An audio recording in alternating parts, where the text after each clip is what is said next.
morning. Good morning, and welcome to Franklin Tomorrow's Frank Talks, presented by Vanderbilt University Office of Community, Neighborhood, and Government Relations. We're glad you're here. This is a great turnout for a Monday morning that's a little cold and rainy, and we are so glad you're here for the February Frank Talks. I'm Mindy Tate. I'm Executive Director of Franklin Tomorrow, and I hope I got to shake a lot of hands and get a lot of hugs this morning from each and every one of you. We really appreciate your support in being here.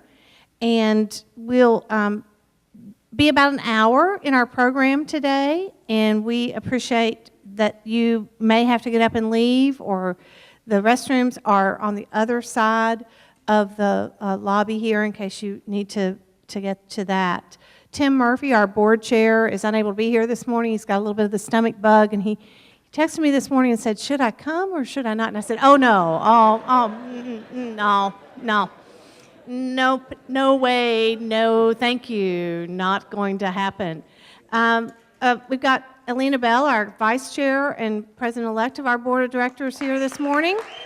And could some of my other Franklin Tomorrow board members here raise your hands, and thank you for what you do for the organization to help us. We've got a great crowd here, and I would hesitate to start calling out names of people who are here, but I do see Ann Peterson, one of our city aldermen, is here in the back, and we appreciate her. Oh, Brandy, sorry, like sitting in front of me. I don't know what that's about. Holding my coffee, Brandy Blanton, also one of our aldermen, so we appreciate their support of this program. We do appreciate that this is being taped by the City of Franklin and will be rebroadcast on the cable channel and on our website and Facebook pages if you want to share it with someone. So our moderator today is Robert Blair, and if I pulled up his bio here from the FSSD, the Franklin Special School District Board, because if I introduced him, I would tell you things he probably doesn't need for me to tell you, but good friend, a very good friend, longtime friend, and he might do the same if he were introducing me. So we're even, right? Yeah, it's all good. Okay, it's all good. It's all good. We have several members. Alina is also on the Franklin Special School District Board of Directors. Robert is the vice chair, and we have Kevin Townsell here this morning as well from the Franklin Special School District. But I'm going to get out of the way because you came here to hear from our great panel this morning. And first, I just want to introduce Robert. Robert has served on the Franklin Special School District Board of Education since 2003.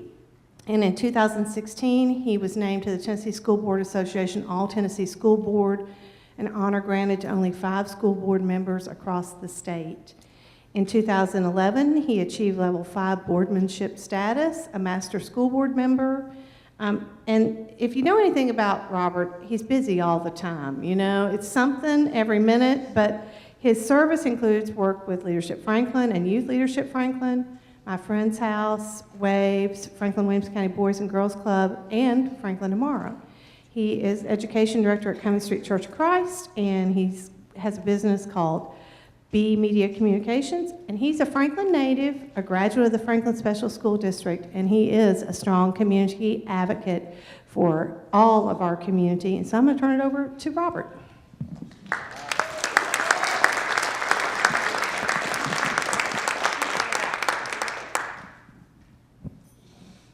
All right, thank you, Mindy. I appreciate the introduction, and as she said, if we were to go beyond the introduction and continue to talk, it would be stories that you would not want to hear. So we could go back and forth with those stories, and we will not do that.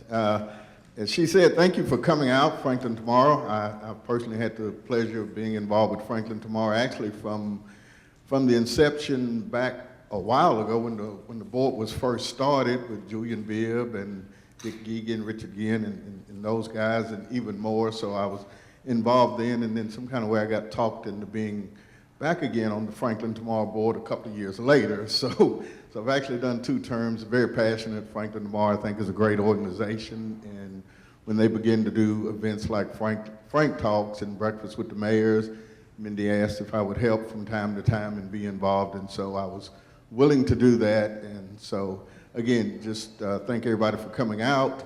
I am a Franklin native, as she said. I've been on the Franklin Special School Board for 15 years and now serve as vice chair.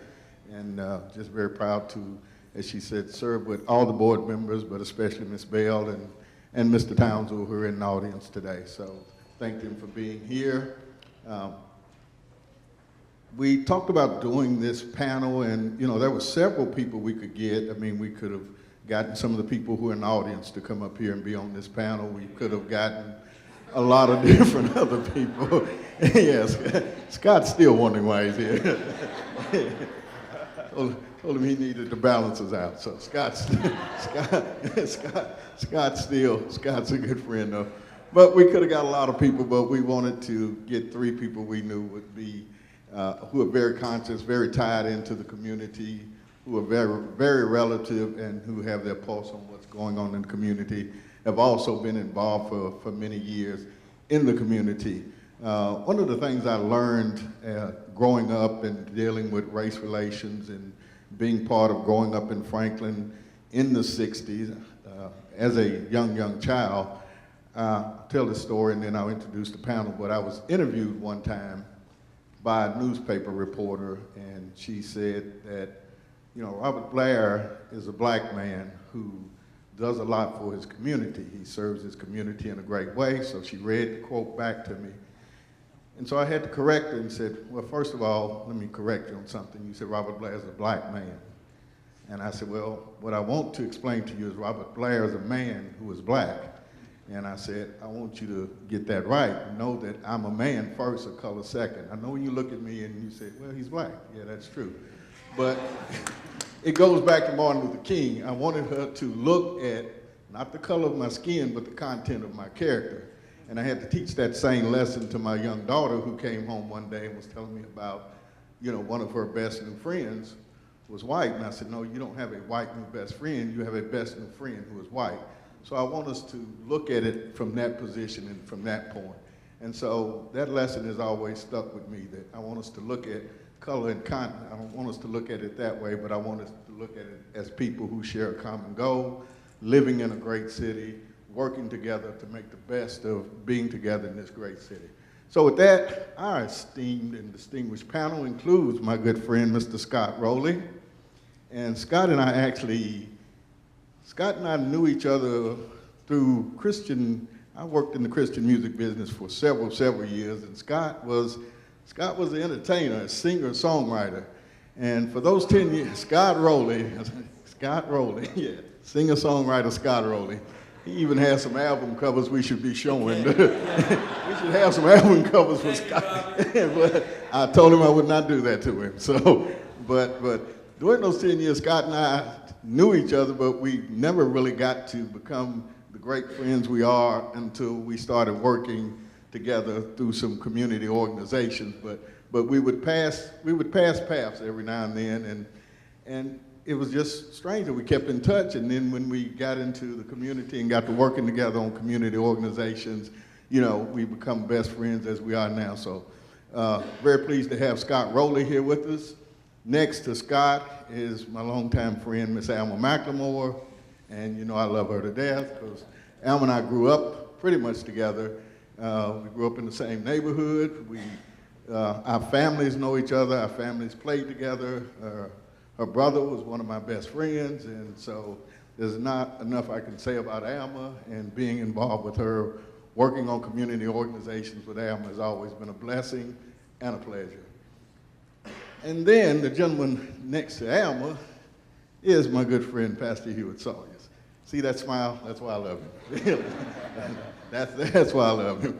I've had the pleasure of working with and being friends with Pastor Hewitt Sawyers for many, many years, and just a great man of God and a great man of the community. We've been able to work on several projects, and so I was very pleased when he accepted to be here and be on our panel today.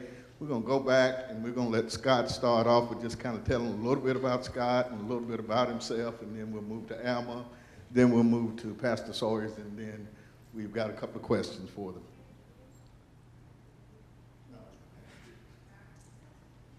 Do you want me to just start? It's, gosh, I hope I don't take too much time. I am so thrilled to be here, and what a remarkable group of people. And we've been really working together, the four of us, over the last 30 years. And it's remarkable to us to say, first and foremost, 30 years ago, this meeting would not have looked like this. And so, first and foremost, what a great city we live in, and what a great county we reside in, where people care about each other. And the issues of diversity and coming together are first and foremost. That's what we want to do. We want to make sure we don't leave anybody behind. And that's what makes us a great city and a great county. So first, again, thank you. I have to say second at some point. Secondly, thank you for just this rich invitation and for being here. I love this panel. Do you want me to say anything about me or the ministry or anything like that? Is there a question you can frame for me?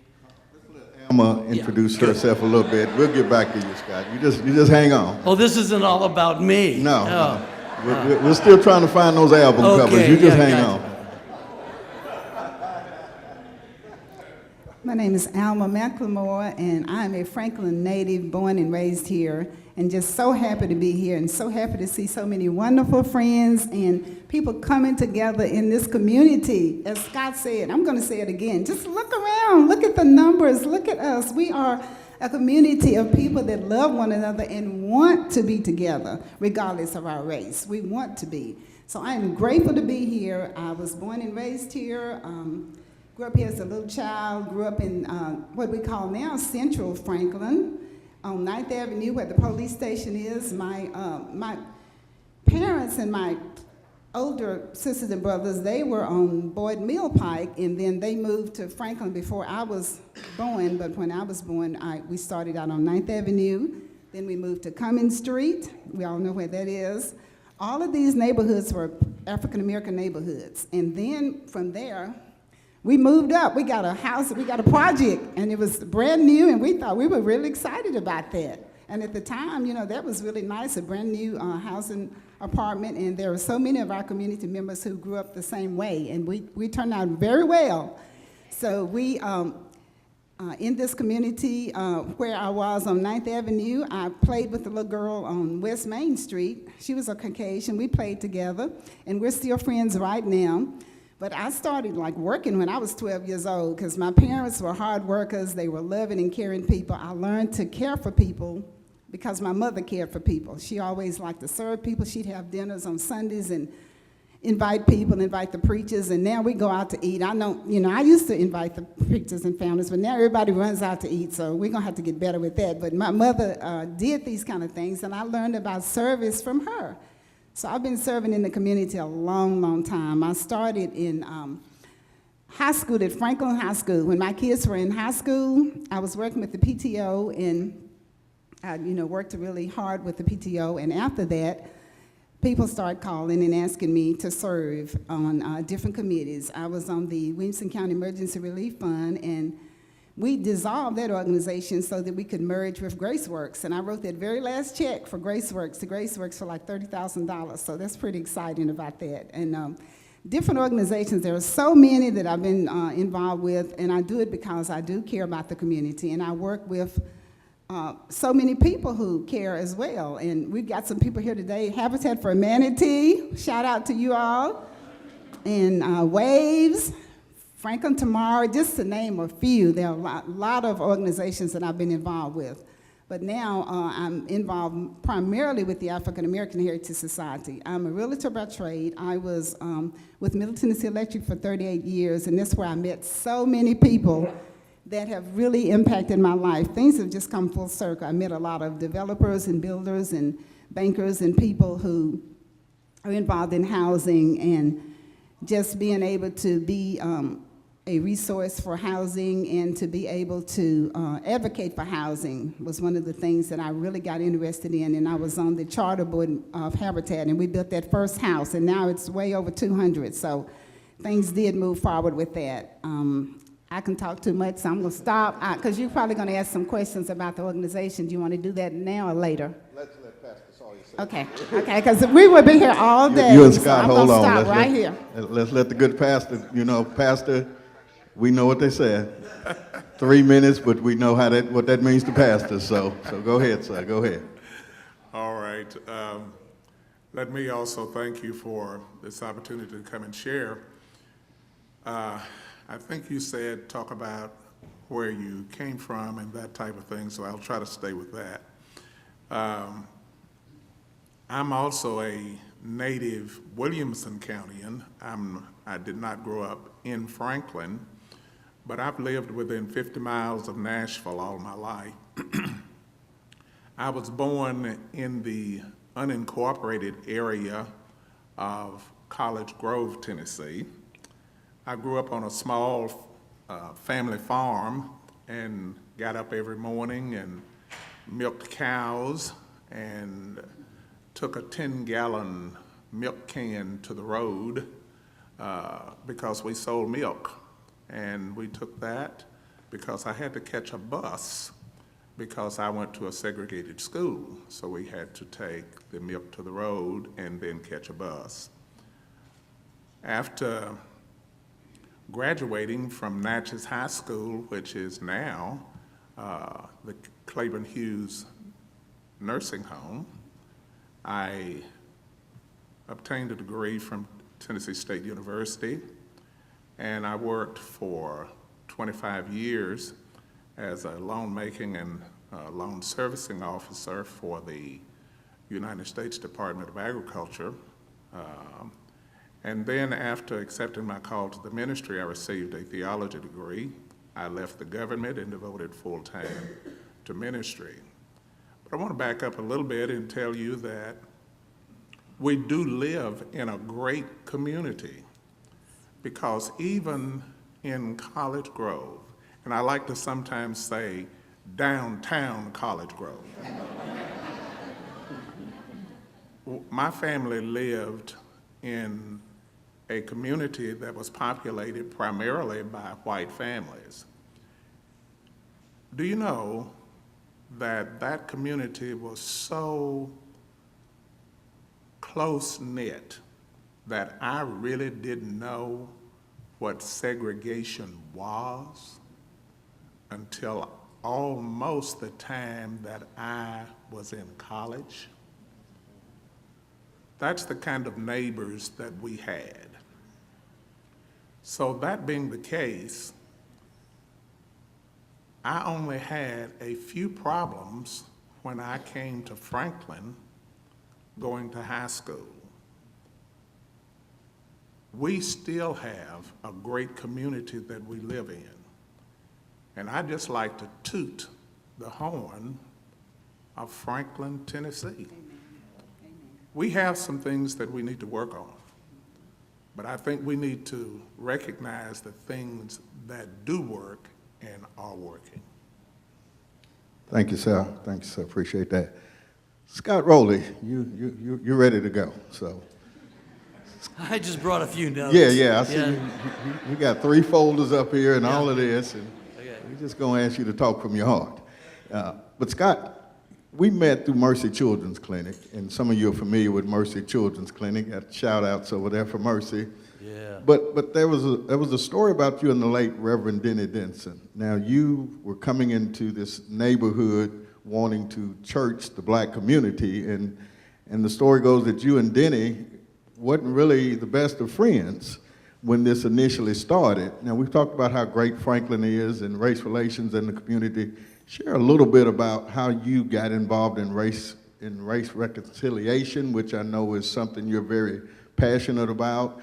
You actually live in the Hard Bargain area, and just some of the things you're doing, but share a little bit about that. Yeah, start with Denny. Real quick, Hewitt introduced me to Denny Denson back in the mid-90s. We were putting together, I was the pastor of a large white church up north from here. If you cross the Harpeth, I consider that like Chicago, okay? So it was a northern church, and yeah, we were, I'll tell you my history at some point, but I was convinced of race relations, how we could come together and reconcile. I knew Hard Bargain at that time. We didn't move in until '97, but my wife and I were working through a community development initiative. Hewitt and I were putting together Harmony services where our churches wanted to worship together. We felt like segregation on Sunday morning was really a bad thing. So we wanted to come together, integrate do worship. So we had these harmony services, and Hewitt and I were in the habit of praying on Tuesdays at his church. And this harmony service came up, and I said, hey, I knew who Denny was. I was afraid of him. I'd been scared of him my whole life from the time I heard about him. So I said, do you think Denny and First Missionary Baptist would be willing to come over and be a part of this this harmony service? And Hewitt said, very, very passionately and lovingly, both, he said, Denny doesn't have much regard for you. And he was absolutely right. And he also, it was for good reason. And it was because I was bringing, van loads into Short Court and onto Natchez and loading kids into these buses and taking them off to camp or hockey games or football games. We would just take these kids out to give them, some kind of experience that was determined by me, a guy who had no clue as to what experiences they needed, because I was not in touch with their leadership nor the people that really were a part of their lives. And so Denny's complaint was very simple. He said, you take these kids all over the place, etc., but when they're sick at night, when they wake up sick, when they're failing in school, they come to the church, they come to me. And you never once in 8 years stopped and asked me what I thought we should be doing. And I would call that top down, and that is not good. So for all of us, that's not a good thing to do, and Denny knew it, and he expressed that to me. Right there and then, I just said to Hewitt, I'm so sorry. I can't believe that's what I've been doing. And I got up, he went with me, we went over to where Denny was praying in his church. I walked in for the first time. I'd been passing that church for years. First time I ever walked into First Missionary Baptist. I got to the top of the stairs, I looked down the stair, down the center aisle, and Denny popped his head up, and he got up from where he was, and he came up and met me halfway down that aisle. And I just blurted out. I said, hi, I'm Scott Rowley. And he said, I know who you are. And I said, I'm so, so sorry. I can't believe I've been so insensitive. And of course I start, I'm kind of a crier. I don't think I'll cry today. I might. It's all right. But I took a leveling pill about an hour ago. So, part of my addiction.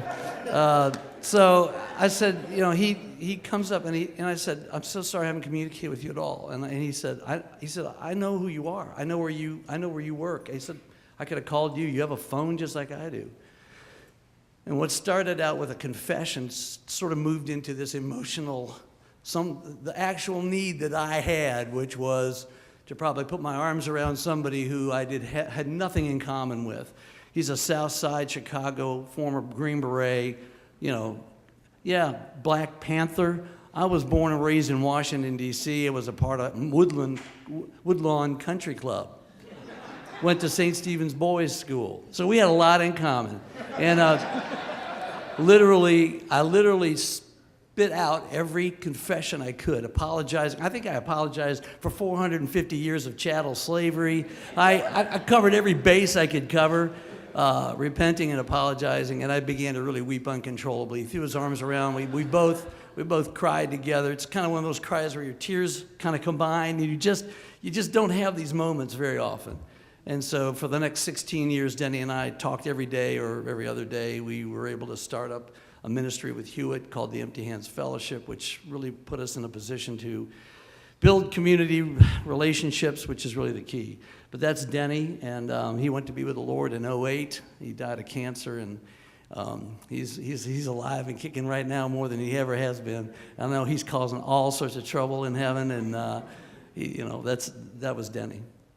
Thank you for sharing that, Scott. Yeah. Alma, you are the president of the African American Heritage Society. You just recently completed your 17th annual Black Tie Fair, which, if you've ever been to that, I think that's, I go to events all year long, and a lot of us do. That is probably, for me, one of the most diverse events that I go to every year. And so proud to go to that event, and the awards that are given. The awards are spread across different people, but it's been very successful. You also have several other successful programs that I don't think people really know about. Kind of share with us what the African American Heritage Society is about, some of the programs that you have, and some of the things that you're doing. Okay. Okay, I have to start by telling you that the organization was founded back in 1992 by some awesome people. Miss Mary Mills, Miss Louise Patton, Miss Brasilia Harris, Miss Thelma Battle, Mary Pierce, and Rick Warwick. These were concerned citizens in the community who were concerned about preserving and protecting African American history here. So they got together and they created the organization. It was chartered in '97. They went to the bank, Miss Mills, Miss Patton, and Miss Harris, and signed a note being personally responsible for money for the organization. And Rick Moody, I think he's here today. He was the bankers. Rick, hold your hand up. And Nancy Conway, she's been instrumental in the organization. So these people work so hard. I'm here now as an advocate and as the president, but there have been these people before me that were the trailblazers. They worked hard. They had fish fries. Can you imagine how much fish you had to sell to get an organization to going and things like that? They really, really worked, and they got it going. And 3 of these people were retired. And Mrs. Patton just passed away about 2 years ago. She was 102. Do the math. The organization started in 1992. She passed away in 102. Think about the age that she was starting and running an organization. So these people, they have to be given the credit for what they did. And out of this, we have Miss Thelma Battle. She had gone around all over the community amassing information and pictures and documenting, getting stories on families, and she's written several books. We have to also really give accolades to Miss Battle and a bunch of historians here. We have Rick Warwick, who's written books, Williamson County in Black and White, and we have Tina Jones, who's doing an awesome job. All of these historians, we have Paulette Johnson, and I hope I'm not leaving anybody out because they're working so hard to share the history. Without them, the history wouldn't be told. They're doing the research. I'm helping to manage the organization, but I'm not out there doing the research. And I just appreciate the things that they do. So they were the founders, and they're the ones that are, the historians are bringing the history out there. So just want to tell you a little bit about our partners. The Heritage Foundation, they started out. Mary Pierce is the one who, Mary and Rick, who they helped to buy the property for the McLemore House. The McLemore House is the biggest treasure. It's the big thing that came from the organization. It was built by Harvey McLemore, who was an ex-slave. How many people have visited the McLemore House? Great. Okay, great. well, we're not going to tell you a lot about it because you've got to come. You've got to come to the museum and have a tour. And it was built by an ex-slave, and the family lived in the home for 117 years before it was condemned. And when it was condemned, Miss Thelma Battle and Mary Pierce, they got to work. They said, we got to do something. This house is the only remaining house that was built by a slave, and we've got to keep it. So they worked really hard, and we were able to get the McLemore House. I wasn't involved at that time, but I know how hard they worked, and I've heard the stories, and we do have a wonderful, wonderful product that the community has embraced. And you all are supporting so well. We've got all of the community supporting the McLemore House and the organization, and we're just real excited about that. A lot of good things are happening. Our partners, MTSU Center for Historic Preservation, Dr. Van West, he's been so instrumental in helping us. We recently got a grant for interpretive panels that tell the Harvey McLemore stories. So when you go in, you can do a self-guiding tour, but you just really want to have one of the tour guides do the tour because you just feel like you're right there with Harvey. It's just an amazing tour, so you all have got to come see that. We have the Battle of Franklin Trust. They recently partnered with us, and we're just so happy to have, I think Susan is here today, we're happy to have them being part of the organization. They are providing tour guides to assist us with the tours. We have regular hours now. We had regular hours for a while, years back, and then we were appointment only. So there were some of us that were going over there. Someone would call in the middle of the day and say, there's somebody who wants to see the McLemore House. Well, you want them to see it, but you can't stop every time, you know, your regular schedule to stop to go show the McLemore House. So we took care of that situation with the Battle of Franklin Trust. We have hours from 10 to 2 on Fridays and Saturdays, and it's from March to December. Then January and February we close up, so we'll be open back in March. But if you wanted to come by appointment now, you could come to visit the McLemore House. We also have the Williamson County Convention and Visitors Bureau. They have been instrumental in helping us as well. They've been supportive. We have, again, our historians and the library. The library is so gracious to us. They allow us to do a lot of things there, and we're just so grateful to them. I see Marcia over there. And where's Doris? Doris, where are you? Yeah, we want to thank all of these people, because without all of them, we would not be doing the wonderful things that we're doing right now. And I have to give a shout out to our board members. I didn't tell them, y'all, that I was going to do this, so they told me this morning. You didn't tell us, so they showed up anyway. So if y'all want to hold your hands up, the board of directors from the African American Heritage, we're happy to have them. So all of these people play a part in keeping the organization and making it what it is. So we have the Black Tie. We bring families together. We have standing room only. We just cannot seat all the people who want to come. If y'all know of a bigger place that can hold about 1,500 people, let us know, because we're not going to Nashville. It's a Williamson County organization. It's us, the community, coming together. We're celebrating unity, diversity, and we want to be in Williamson County. We do not want to go anywhere else. So we just have to cram everybody in and just be close together and love and hug and have a good time. Is that right? And at that event, as Robert said, we honor people. We have stories. We have a pioneer family that we recognize that the library helps us with in recognizing a family whose history can be traced back, the roots can be traced back to 1850s and beyond. And this year we had the Gossey family. It was an astounding story. And if you all had seen the two little boys that were standing there, and the girl that told, the white slave owner's descendant was there, and the slave descendant, and the two little boys who play ball together now, they were standing there. This was just a beautiful, beautiful picture to see. So when you see those kind of things, that just means that we're trying to unify and we're trying to tell the story together. The past is not pretty. So much of it is not pretty, but we cannot ignore it. Am I right? We cannot. We have to share the things and appreciate the work that our ancestors did. They were slaves, and the community, the town, Franklin, all downtown and all that was built by slaves. So they did that. So we want to show honor and reverence to them, because we are here because they were there, and they did so much for us, and we don't want to hide that. We don't want to say, well, we don't want to talk about the slaves. Yes, we do.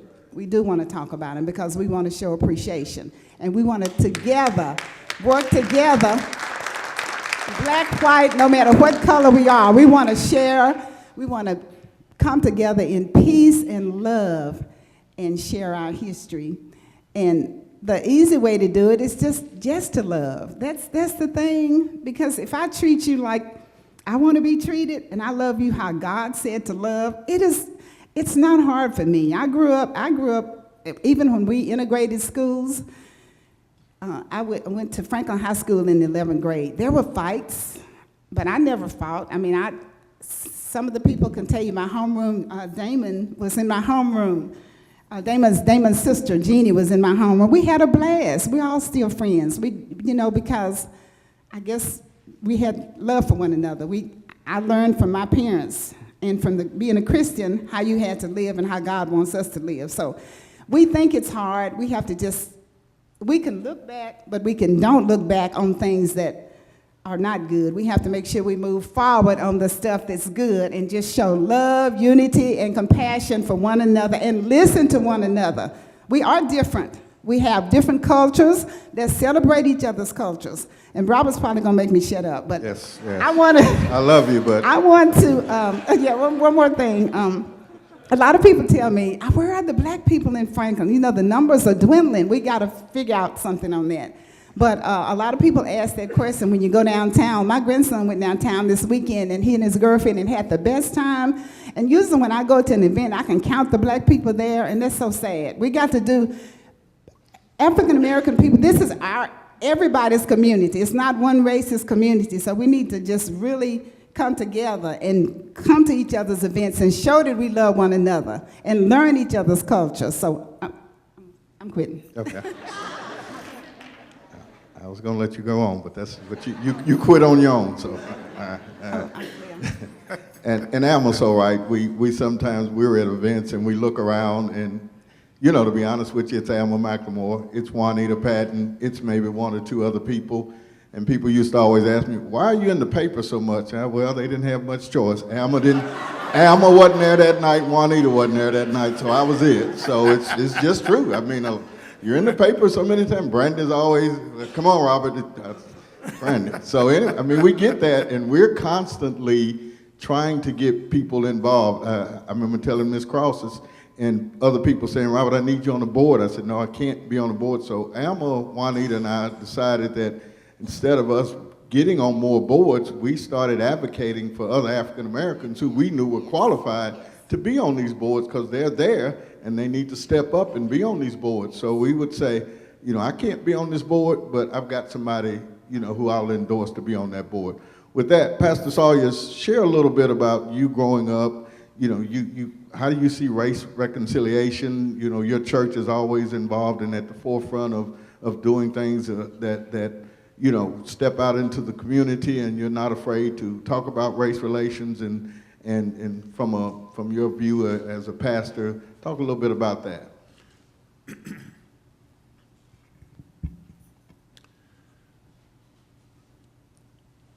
Race is always a word that we tend not to want to talk about. But as Alma said, it's a word that must be talked about.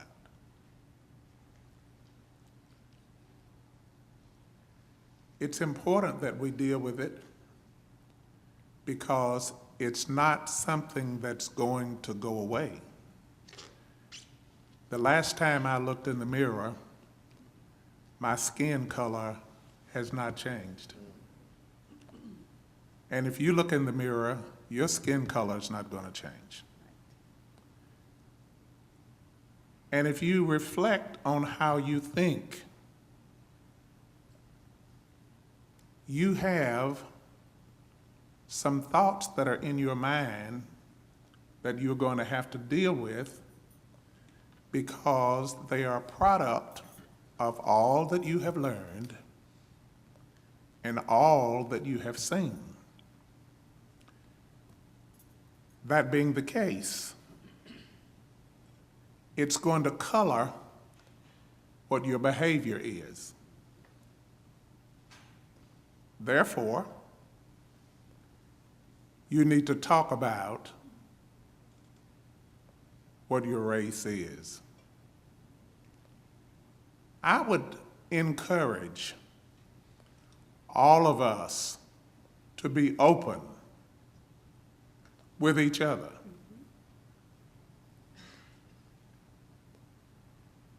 At our church, I encourage our membership to reach out to whoever the individual is with the gospel of Christ, regardless of who they are. Scott talked about how we first got together. Scott and I decided that we needed to pray. He would come out to our location and we would come into the auditorium and we would kneel at the first pew and we would pray together. I would come down to his office and we would kneel at a couple of chairs in his office and we would pray. And we were purposeful in that because we knew that we came from different backgrounds. We had no idea how it would turn out. But here it is 30 years later, and here we are both sitting here together. It is important that we think about race, and we need to be active in dealing with it. Let me tell you a short story, and I'll hush. Never tell a pastor to hush. Yeah.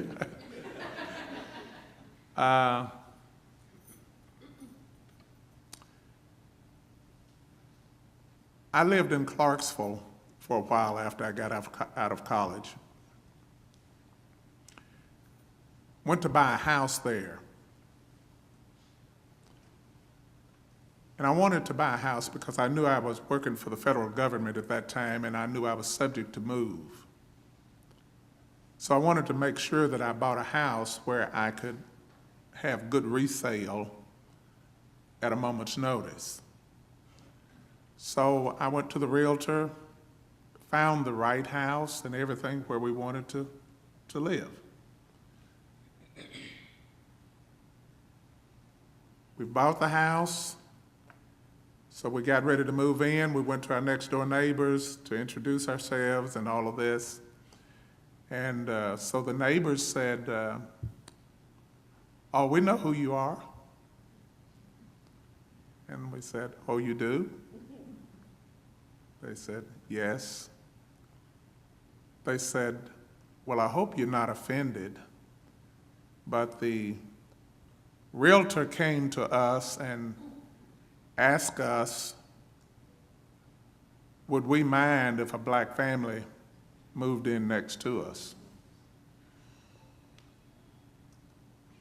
We went across the street and introduced ourselves to the neighbors there, and they told us the same thing. We were so hurt that that had happened to us. Now, we had two ways of dealing with that. Of course, I dealt with the realtor. But we had two ways of dealing with our neighbors. We could have taken that as a total negative and said, we're not going to deal with white folks anymore. Or we have some folks that understand that there's a difference in people and they want to work things out. And we took it that these people understand that there's a difference and they want to work things out. Those were the best neighbors that we ever had. Our kids played together. All I'm saying is this: we need to make sure that we are proactive, regardless of the situation, in working with race. That can happen right here in Franklin, even though you may not have a good situation. I'm finished. All right, sir. All right, sir. Definite story. In these next few minutes before we wrap up, Scott, you talked about growing up in a all-white community in a very privileged area. Right. But at the same time, you went to the Martin Luther King March, and you Right. grew up with one of America's most famous families. Now, you've written a couple of books on racial reconciliation and living in hard bargain, but I want you to talk briefly about the family you grew up with and that situation you were in and how you got to go to the march on Washington. Right. We grew up with the Trump family. Yeah. My father was a well-situated lawyer in Washington, and we attended private schools and all that stuff, but he was connected to the Kennedy administration. So when John Kennedy was president, his brother was Attorney General. My father would be in contact primarily with Bobby. He was trying to move, my dad was a patent lawyer, so he was trying to move the patent office from downtown in the district. He wanted to move it to Northern Virginia, like the Pentagon. So he would correspond with Bobby Kennedy. So we got to have dinner with Bobby and Ethel. We had lunch at the White House with John and Jackie. And one of the things my dad did in '63, I was an 11-year-old. I was just entering 6th grade.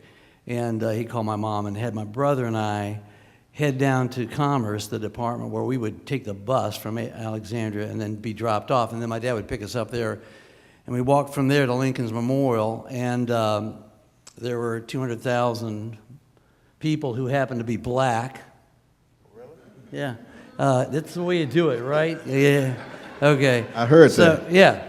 200,000 people that were not like me who were walking down to the same memorial, and we got to sit and watch Martin Luther King Jr., Dr. Martin Luther King Jr. give the I Have a Dream speech. So as an 11-year-old, I was kind of put into this odd, out of my comfort zone moment. And my father, of course, later would say, here's why this is significant. The moment was just so hot and sweaty and so crazy. I thought all these people were pissed off because they didn't have any monuments. It was all white people monuments. I'm thinking, hey, I'm with you, man. I'm with you. I had no idea what was really going on. Obviously, marching for jobs, which we still do today, right? Because of inequality and oppression across all sorts of different minority groups, we need to work together to make sure people are taken care of. John Kennedy's his inauguration, I was at that as well. I was only 8 at that in 1960. But the whole idea of giving back to the country instead of taking from the country, that really got me. That idea of giving back. I was a Boy Scout, help other people at all times. I mean, for goodness sake, these are things that we then, as kind of a dominant culture, I recognized that I had been given privilege and opportunity. And it really wasn't about me complaining or arguing about whether that opportunity really was there just because I was white. That whole pillow fight that we're in right now, all the white people in here, let me tell you, it's a pillow fight. Let's give it up.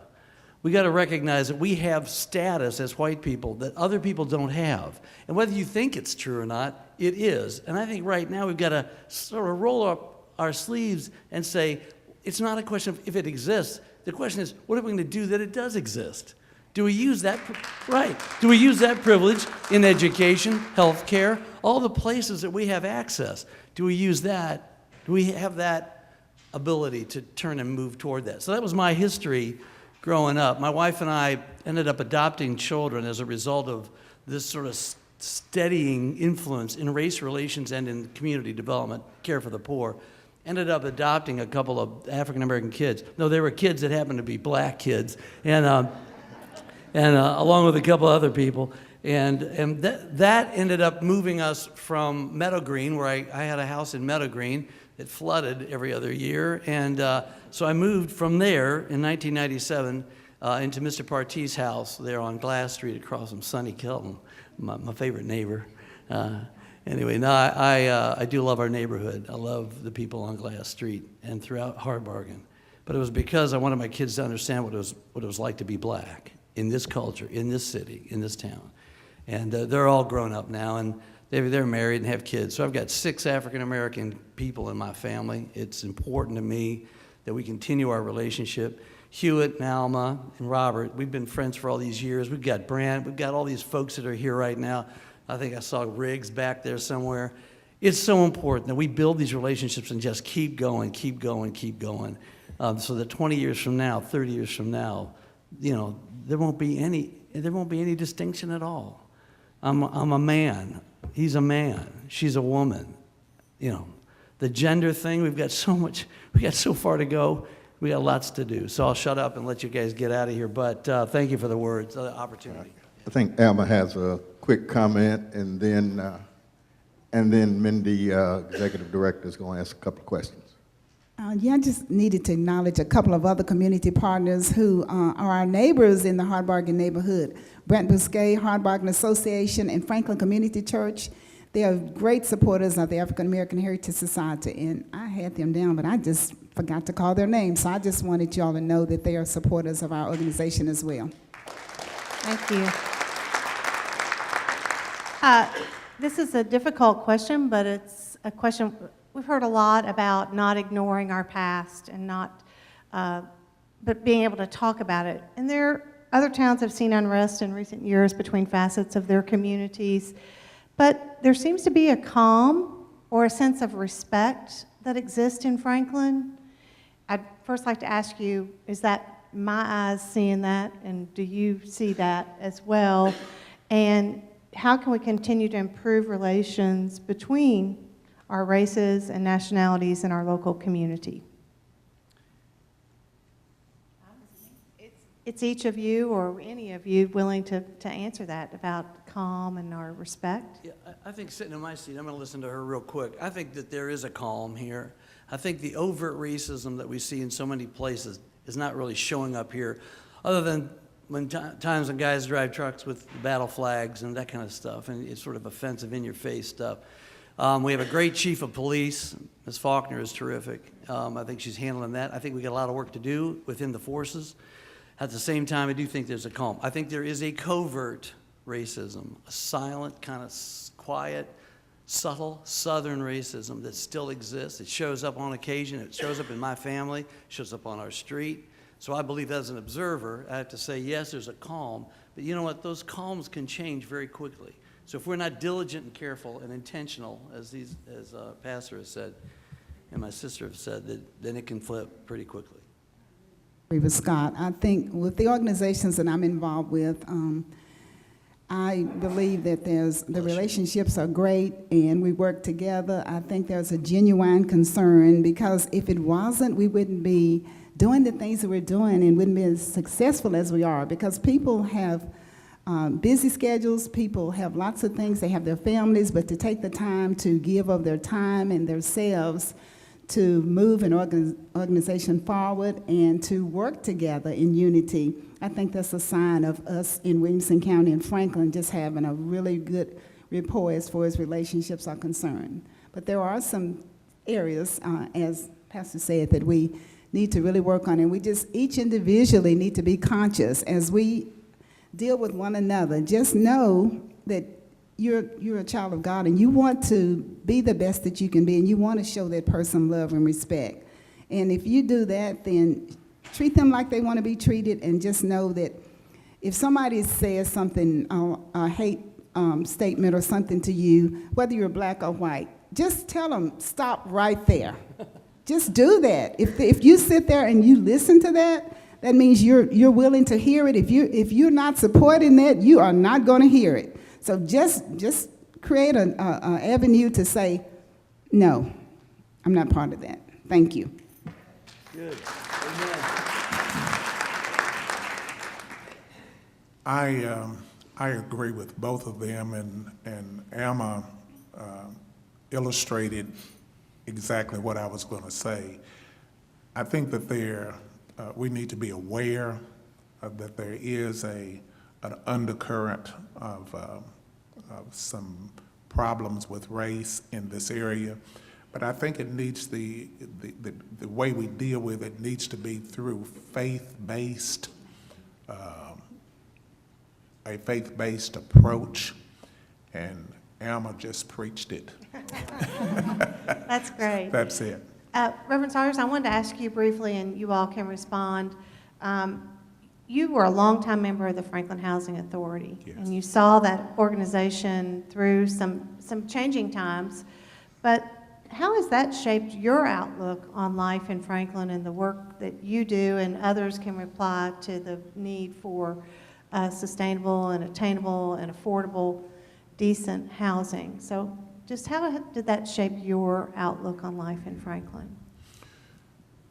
At the time I served on the Housing Authority, I feel really good that the executive director that we have there came in under the time that we were serving. And we can see now, just across the street, the great work that has happened since he has been the executive director. And I think we're going to, continue to see some great work through what the authority is doing or will be doing.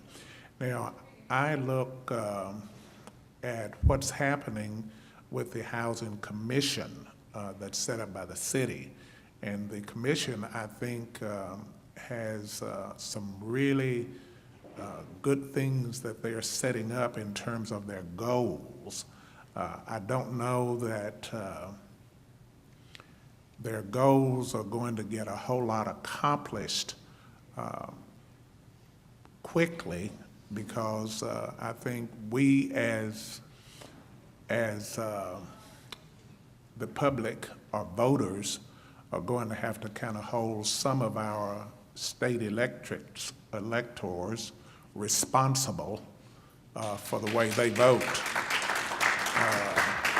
Because sometimes they tie our hands in terms of what we need to do, so I think we're going to have to deal with that. But I think housing, affordable housing or workforce housing is still something that's going to be a real problem until we get some more things that done on the local level. Thank you so much. Let's thank the panel and thank Robert for their participation.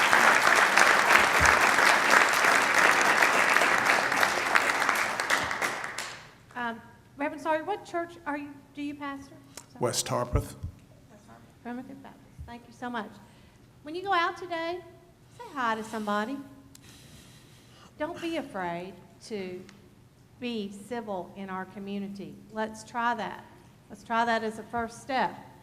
Also, I want to invite you to visit the special collections at the Williamson County Public Library and the library where Thelma Battle's Lest We Forget exhibit is in place this month.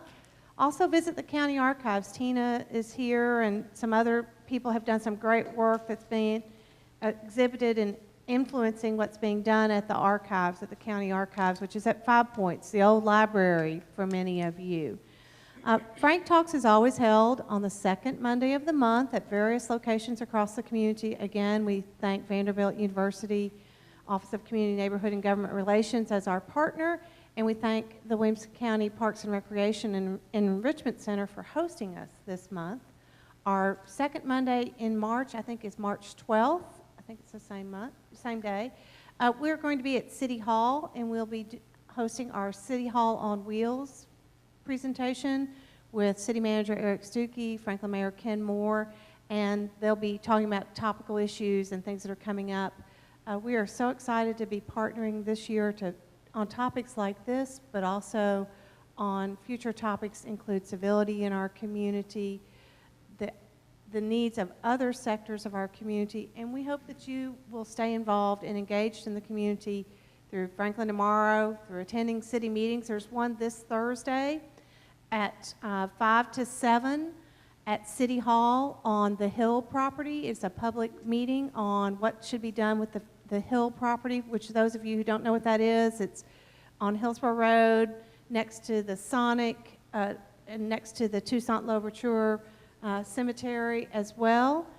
The city's going to has hired a firm that is going to present some design schematics or proposals for that property, and then the Board of Mayor and Aldermen will be voting what to do with that property, which is considered surplus property in the city of Franklin. That meeting is from 5 to 7.